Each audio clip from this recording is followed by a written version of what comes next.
नमस्ते बच्चों, कक्षा 8 विषय विज्ञान और आपका लेसन है 16वां प्रकाश। इसके बारे में आपने पढ़ रही हैं और इसका जो आधा पार्ट है वो काट दिया गया है और बाकी का जो आधा पार्ट है वो अपनी करना है। तो देखो क्या दिया है, कहाँ से शुरू करना है।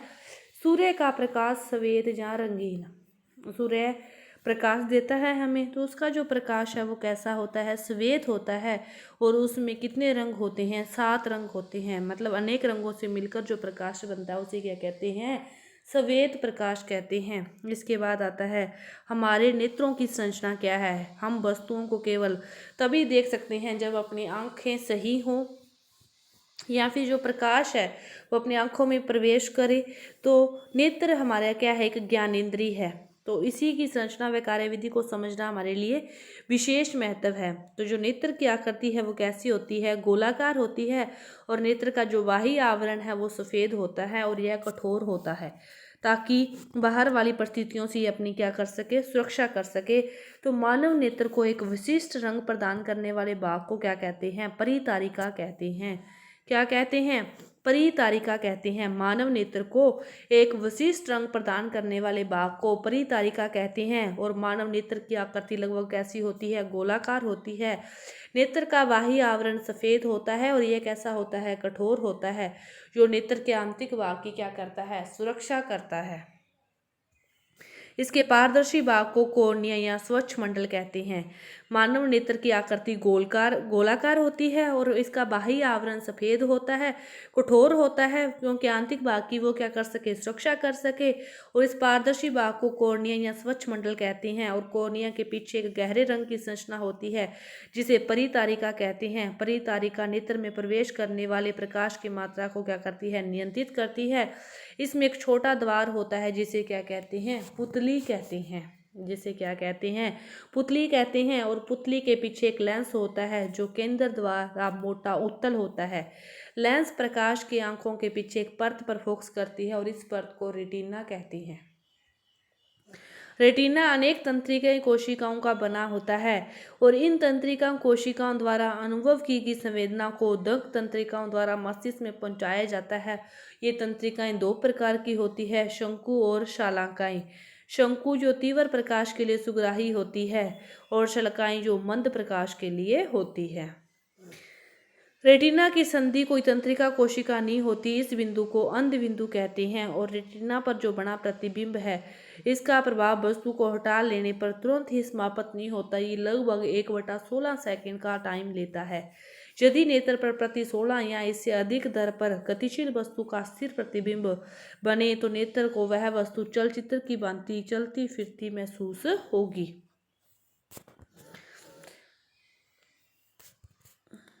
मानव नेत्र के संबंध में महत्वपूर्ण जो बिंदु हैं कि वह न्यूनतम दूरी जिस पर नेत्र वस्तुओं को स्पष्टतः देख सकता है, वह न्यूनतम दूरी जिस पर वह वस्तुओं को स्पष्टतः देख सकता है आयु के साथ परिवर्तित होती रहती है। सामान्यतः नेत्र द्वारा पढ़ने के लिए सर्वाधिक सुविधाजनक दूरी लगभग 25 सेंटीमीटर होती है। न्यूनतम दूरी कौन सी है, वह 25 सेंटीमीटर।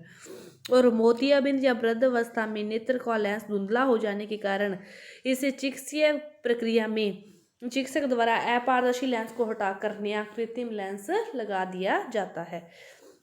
ब्रेल सिस्टम है। ब्रेल जो सिस्टम है ये मतलब चक्षु विकृति युक्त व्यक्तियों के लिए लोकप्रिय है। और इस पद्धति को लुइस ब्रेल ने प्रतिपादित किया था, जो समय इस मतलब पीड़ा से पीड़ित थे। 1821 में उन्होंने क्या किया था, इसे प्रकाशित किया था। उन्होंने कितने 63 बिंदुकित पैटर्न या छाप दिए थे ब्रेल पद्धति में। जंतुओं के जो नेत्र होते हैं, केकड़े के नेत्र बहुत छोटे होते हैं, परंतु इनके द्वारा केकड़ा चारों ओर देख सकता है। छोटे तो होते हैं लेकिन वो चारों तरफ देख सकता है। तितली के नेत्र बड़े होते हैं जो शास्त्र छोटे नेत्रों से मिलकर बने होते हैं। यह केवल सामने पार्श्व में ही नहीं बल्कि पीछे भी देख सकते हैं। उल्लू के नेत्र में बड़ा कॉर्निया और बड़ी पुतली होती है ताकि नेत्र में अधिक प्रकाश प्रवेश कर सके। तो इस प्रकार इनके नेत्र होते हैं। ये 16.7 प्रकाश का विक्षेपण मतलब सख्त जो प्रकाश है उसको एक किसी मतलब उसके सहायता से वो क्या कहते हैं, सफ़ेद कागज़ की शीट पर प्रवासित करते हैं सूर्य के प्रकाश को सीधा किसी कटोरी से लेकर किसी इस शीट पर, तो वो आपको ऐसे 7 रंगों में दिखाई देता है। इसे विक्षेपण कहते हैं। मानव नेत्र के बारे में अपने पढ़ चुके हैं कि इसका आगे का पारदर्शी भाग होता है वह कठोर होता है, वह अंदर के भाग की सुरक्षा करता है, उसे पारितरिका कहते हैं। और इसमें एक छोटा सा द्वार होता है, उसे पुतली कहते हैं। पुतली के साइज में और इसमें 2 वो होती है, एक शंकु, एक शल्काएं, एक अंधेरे के लिए और एक प्रकाश वाले भाग के लिए। चेतावनी है कि टॉर्च, कभी भी लेजर टॉर्च का प्रयोग नहीं करना, कि अपने मित्र को आप पुतली के साइज का अवलोकन करो और टॉर्च फिर उसकी आंखों पर प्रकाश डालो, तो फिर अवलोकन करो। जब आप आंखों में प्रकाश डालते हो तो एकदम से आंखें क्या हो जाती है, बंद हो जाती है ना, तो फिर उसको दिखना एकदम से अपने को नहीं दिखता, धुंधला सा दिखता है। 1-2 मिनट अपने आंखों को ऐसे खोलते हैं, बंद करते हैं, फिर जाके वो स्थिति वापस सेट होती है। किसके कारण होता है, ये पुतली के कारण होता है। पुतली के पीछे एक उत्तल लेंस लगा होता है जिसके कारण अपने वस्तुओं को देख सकते हैं।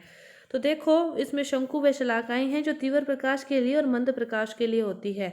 और जब रेटिना में कोई भी तंत्रिका कोशिका नहीं बनती तो इसे क्या कहते हैं, अंध बिंदु कहते हैं। ये अपनी सारी संरचना अभी पीछे पढ़ चुके हैं। इसके बाद जो रेटिना पर प्रतिबिंब का जो प्रभाव है वो वस्तु को हटा लेने के तुरंत बाद समाप्त नहीं होता। ये भी पढ़ चुके हैं अपने कि 1/16 सेकंड का समय लगता है उसको वापस नॉर्मल स्थिति में नेत्र को होने में। यदि अपने जल्दी जल्दी कई वस्तुओं को देखते रहें तो वो अपने चलचित्र की भांति अपने को चलती फिरती हुई महसूस होती है कि इतने टाइम के बाद यदि वस्तु को देखेंगे ना तो जाके अपने को दूसरी वस्तु क्या होगी, स्पष्ट दिखाई देगी। इतना टाइम लगता है। चलचित्र देखते हैं तो वास्तव में कुछ भिन्न अनेक चित्रों उपयुक्त क्रम में पर्दे पर प्रक्षेपण होते हैं और उन्हें नेत्र के सामने प्राय 24 प्रतिबिंब प्रति सेकंड की दर से परिवर्तित होते हुए दिखाई देते हैं। इस प्रकार हम चलचित्र देख सकते हैं। नेत्रों को बाहरी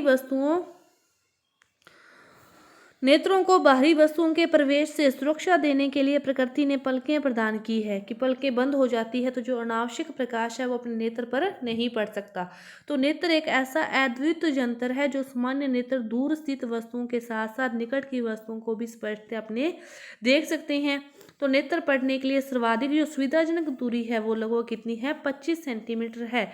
कुछ मनुष्य पास रखी वस्तुओं को स्पष्ट देख सकते हैं परंतु कुछ दूर वाली को स्पष्ट नहीं देख सकते। तो इसके विपरीत कुछ पास वाली को नहीं देख सकते तो दूर वाली को देख सकते हैं। आपने अपने फ्रेंड सर्किल में या कहीं भी देखा होगा कि किसी के दूर का चश्मा लगा होता है कि वो पास की देख सकता है, कोई दूर की देख सकता है तो पास का चश्मा लगा होता है। तो वो उसके नेत्र की कोई प्रॉब्लम के अनुसार होता है कि किसी को तो दूर की दिखाई देती है, पास की नहीं दिखती, तो दूसरे को पास की दिखती है लेकिन दूर की दिखाई नहीं देती। तो ये नेत्र की प्रॉब्लम होती है। नेत्रों की देखभाल की आवश्यक है कि अपने नेत्रों की अपने उचित देखभाल हो। यदि परामर्श दिया जाए जो चश्मे का कार्य है वही चश्मा लगाना चाहिए, दूसरा नहीं। और नेत्रों के लिए बहुत कम या बहुत अधिक प्रकाश है वो दोनों ही क्या है, हानिकारक हैं। अपर्याप्त प्रकाश में नेत्र खिंचाव, सर दर्द हो सकता है। और सूर्य ज़्यादा प्रकाश से भी हानि होती है और कम प्रकाश से भी। कम प्रकाश अपने आंखें फाड़ फाड़ के देख रहे हैं तो वो भी अपने लिए सही नहीं है।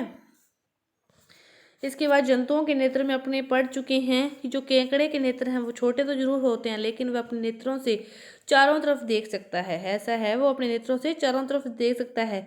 इसी प्रकार उल्लू है, वो दिन में नहीं देख सकता लेकिन रात में वो अच्छी तरह देख सकता है, परंतु अपने तो रात में प्रकाश हो तो ही देख सकते हैं ना, नहीं तो नहीं देख सकते।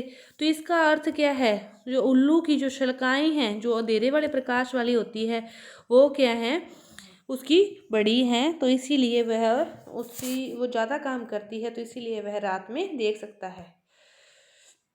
सूर्य या किसी शक्तिशाली प्रकाश स्रोत को कभी भी सीधा अपनी आंखों में न डालने दें। अपने नेत्रों को कभी भी नहीं रगड़ना चाहिए। यदि आपके नेत्रों में कोई धूल के कण गिर जाए हैं तो उसे पानी से धो लेना चाहिए लेकिन रगड़ना नहीं चाहिए।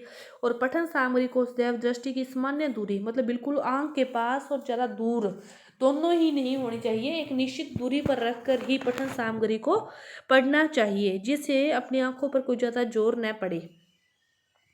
तो कक्षा 6 में अपने संतुलित आहार के बारे में पढ़ा है। तो उसी समस्त सही भोजन को ही खाने से, मतलब कम भोजन खाने से भी उसका रोग होते हैं। तो विटामिन ए के अभाव में कौन सा रोग हो रहा था? रतौंधी। तो वो किससे था? नेत्रों से संबंधित था। तो अपने को सामान्य आहार भी खाना चाहिए, सही संतुलित आहार। सामान्य क्या? सही संतुलित आहार अपने को खाना चाहिए, जिससे अपनी आंखों में कोई भी कमजोरी न हो।